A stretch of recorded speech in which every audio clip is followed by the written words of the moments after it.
Bantu njalo abantu. Lento ngiyinake lento. Hayi masikhuluma mfowethu asikhulumeni isikhathi amagama ethu ngoba manje lana asilingani yini inhlonipho ngabuza. Uhlonishelwani umuntu? Iphiliswa yini inhlonipho? Yini elondoloza inhlonipho? Ngabuza phambilini kule mbuso yaphambili ngabuza.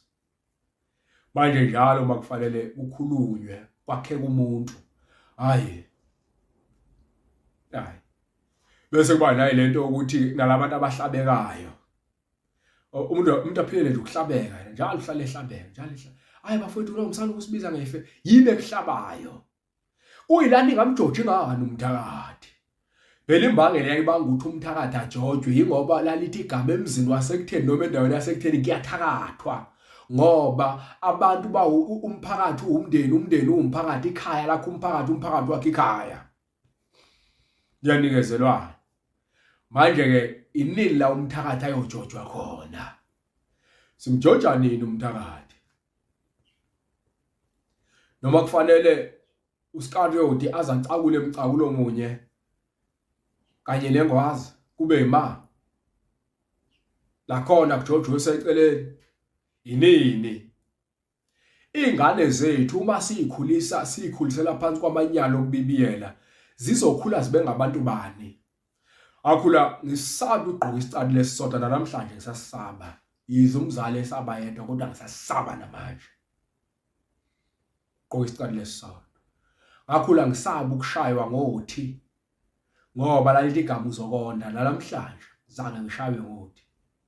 Wayithi ngisho umunye imali ke la kushaya uthatha ipipi yalishaye phansi ngoba ngangisaba ukonda. Umuntu ozokhula aphile engenalivalo, umuntu ophila impilo engenasilinganiso namkhawulo. Abantu benza zonke into ezidakwelene ezihlanyayo baqede bayibize ngamaphutha. Abantu bazaliswa izingane, abantu bazala izingane bayibize ngamaphutha ngoba baphile emhlabeni wokufathuza emhlabeni wamaphupho, emhlabeni nje oyitoilet la umuntu aphilela khona imicabango kuphela. Inini labantu abazokwazi khona engenziwa. Kukhona umuntu okuthiwa linyonga. Bangabe nje umuntu mhlambe omunye ukazale nje yilinyonga. Isikakhulu ukuyichaza indaba abantu usuke wenze njalo azazalwe inyonga.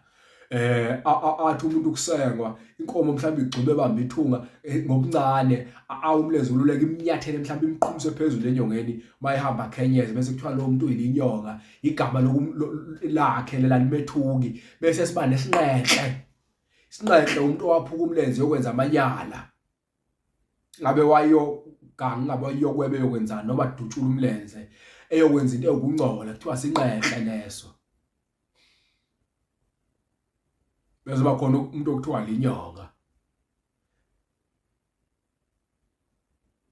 Manje umbuzo wami uthi ke uma ngabe uqashwa emaphoyiseni uyini wena?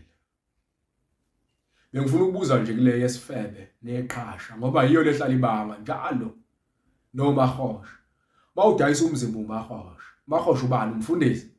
Mahosha ubani uMaria makaJesu ubani umfundi ubahosha kanti? Kusafanele la abantu bake basitshela ukuthi lo muntu oyilento ubizwa ngani. Ngoba ngiyafuna ukuyithola lenhlonipho ezinhlabathi, lenhlonipho nje ihamba isebenza nje. Hambe yakhe izidla yakhe ama-toilet ukuthi yipi lenhlonipho. Okwesibili abantu inini labazofunda khona abantu abethu ukuthi hey ngabona mina kuba usibani bani noma kumama usibani bani wenza into ethile endaweni waba umhlolo ngikusaba kabi ukwenza leyo nto ngeke abantu bafunde. Bese qhamuka abantu bezokhuluma ifishi siyabafundisa amadodana ethu namadoda nibafundisa ini?